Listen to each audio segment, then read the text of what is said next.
குட்டீஸ், எல்லாரும் நல்லா இருக்கீங்களா? எல்லாரும் ஸ்கூல் போக ஆரம்பிச்சிருப்பீங்க. எல்லாரும் படிக்க ஆரம்பிச்சிட்டீங்களா? இன்னைக்கு ஸ்கூல்ல நடந்த ஒரு ஸ்டோரிய தான் அக்கா உங்களுக்கு சொல்ல போறேன். பீட்டர்னு ஒரு அண்ணா இருந்தாங்க. இந்த அண்ணா ஸ்கூல்ல லஞ்ச் டைம்ல ரொம்ப சோகமா உட்கார்ந்து இருந்தாங்களாம். தனியா உட்காந்து சாப்பிட்டுட்டு இருந்தாங்களாம். இத பாத்துட்டு இருந்த அவங்க கிளாஸ் டீச்சர், பீட்டர் இங்க வா, ஏன் நீ தனியா உட்காந்து சாப்பிட்டுட்டு இருக்க?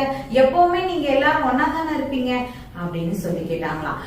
அது சார், யாருமே கூட பேச மாட்டேங்கிறாங்க சார். இந்த மாதிரி எனக்கும் இன்னொரு பையனுக்கும் சண்டையை போட்டோமா, அதனால யாரும் என் கூட பேசுறது இல்ல அப்படின்னு சொல்லி சொன்னாங்களாம். இந்த நேரம் பார்த்து கிர்ன்னு லஞ்ச் பெல் அடிச்சிருச்சு. லஞ்ச் பீரியட் முடிஞ்ச உடனே கிளாஸ் நடக்க ஆரம்பிச்சிருச்சா. சரி சரி, நாளைக்கு உன்னை நான் பாக்குறேன், உன்கிட்ட நான் பேசுறேன் அப்படின்னு சொல்லி இந்த கிளாஸ் டீச்சர் போயிட்டாங்க. அடுத்த நாள் காலையில கிளாஸ் டீச்சர் கிளாஸ்க்குள்ள வந்தாங்க. வந்த உடனே எல்லாரையும் பார்த்து கேக்குறாங்க, ஏய் எல்லாரும் கூட பேசுறீங்களா அப்படின்னு கேக்குறாங்க. உடனே எல்லாரும் அமைதியா இருந்தாங்க. அமைதியா இருந்த உடனே சார் சொல்றாங்க, இங்க பாருங்க, யாருக்கு யாரெல்லாம் பிடிக்காது அப்படின்னு எல்லாரும் கத்துறாங்க. இவங்களை பிடிக்காது, அவங்க பிடிக்காது அப்படின்னு சொல்லி. அப்படியா, சரி, ஒருத்தருக்கு எத்தனை பேரை பிடிக்காம இருக்கு அப்படின்னு ஒருத்தன் வேகமா இருந்து, சார் எனக்கு இந்த கிளாஸ்ல 10 பேரை பிடிக்காது சார் அப்படின்னா. 10 பேரைய பிடிக்காது அப்படின்னு சொல்லி எல்லாரும் என்ன பண்றாங்க, ஒரு நம்பரா சொல்லிட்டே இருக்காங்க. உடனே இந்த சார் சொன்னாரு, சரி சரி, உங்களுக்கு எத்தனை பேரை பிடிக்கலையோ அத்தனை தக்காளி பழத்தை நாளைக்கு நீங்க கொண்டு வரணும் அப்படின்றாங்களாம். சார் இதெல்லாம் எதுக்கு சார் அப்படின்னு சொல்லி கேட்கும்போது, இதுக்கான ஆன்சரை நான் நாளைக்கு உங்களுக்கு சொல்றேன் அப்படின்னு சொல்லிட்டு இந்த டீச்சர் போயிட்டாங்க. போன உடனே அடுத்த நாள் ஆகுது. எல்லாரும் என்ன பண்ணிருக்காங்க, எத்தனை பேரை பிடிக்கலையோ அத்தனை தக்காளிய வாங்கிட்டு அவங்களுடைய ஸ்கூல் பேக்ல அழகா கவர் போட்டு கட்டி எடுத்துட்டு வந்திருக்காங்க. கட்டி எடுத்துட்டு வந்தோன்னா ஒரு பையன் வேகமா, சார் நான் 5 தக்காளி எடுத்துட்டு வந்திருக்கேன் சார், எனக்கு 5 பேரை பிடிக்காது அப்படின்னா. இப்படியே இல்ல, ஒவ்வொருத்தரும் ஒன்னொன்னு சொல்லும் போது சார் சொல்றான், எல்லாரும் அமைதியா இருங்க, நான் எப்ப இந்த தக்காளி பழத்தை பத்தி கேட்கிறேனோ அப்பதான் நீங்க பேசணும் அப்படின்னாங்களாம். சரியா?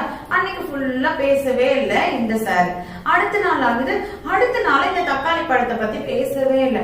அதுக்கு அடுத்த நாள் ஆகுது. இப்படி 3வது நாள் ஆயிடுச்சு.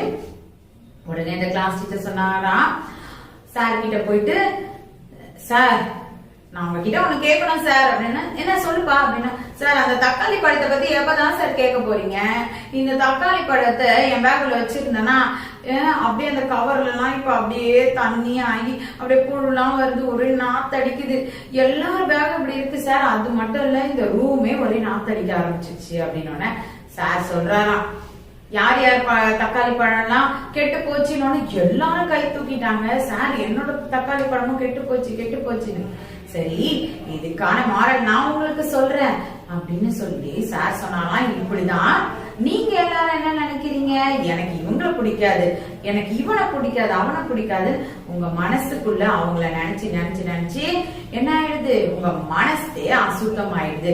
எப்படி இந்த தக்காளி பழம் கெட்டு போய் பேக் ஃபுல்லா நாத்தடிச்சிருச்சு, அது மட்டும் இல்ல பயங்கர வெயிட்டாவும் ஆயிடுச்சு இல்லையா? இந்த மாதிரி தான் நாம மத்தவங்களை மன்னிக்காம அவங்க பண்ண தப்பையே நினைச்சுக்கிட்டே இருந்தோம்னு வச்சுக்கோங்க, இந்த மனசம் என்ன ஆயிடும், அப்படியே வெறுமையா போயிடும்.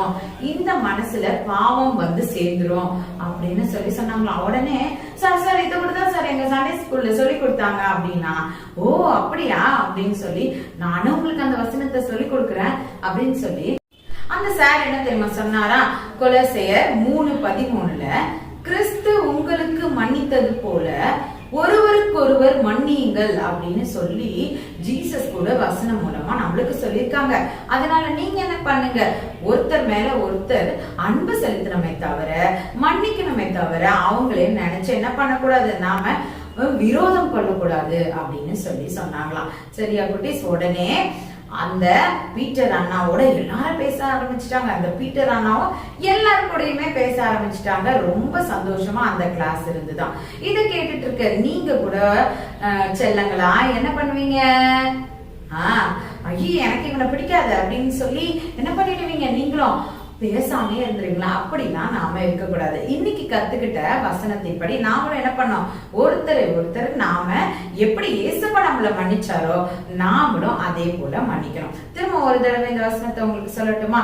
கொலோசையர் 3:13 கிறிஸ்து உங்களுக்கு மன்னித்தது போல ஒருவருக்கொருவர் மன்னியுங்கள். இந்த வசனத்தை படிச்சிடுங்க. இந்த வசனத்தின் படியும் நீங்களும் நடக்கணும். சரியா? இப்ப நீங்க வாங்க பிரேயர் பண்ணலாம். அன்புள்ள இயேசு சுவாமி, இந்த நல்ல வேலைக்காக உமக்கு நன்றி இயேசப்பா. வீடியோ பார்த்துட்டு இருக்க ஒவ்வொருத்தரையும் ஆசீர்வதிங்க. இன்னைக்கு கேட்ட வசனத்தின் படி சுவாமி, நாங்கள் யாரையும் விரோதமாய் நினைக்காதபடி நாங்கள் ஒவ்வொருத்தரையும் மன்னிக்க நீங்க எங்களுக்கு கிருபை தாங்க ஏசப்பா. இது எல்லா குட்டீஸ கத்துக்கொள்ள நீங்க கிருபை தாங்க.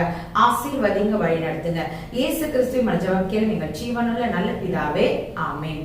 எனக்கு குட்டீஸ், இந்த கதையும் இந்த வசனமும் உங்களுக்கு பிடிச்சிருந்ததுல இதே மாதிரி அடுத்த வாரம் அக்கா உங்களை வந்து சந்திக்கிறேன். அது வரைக்கும் பாய் பாய்.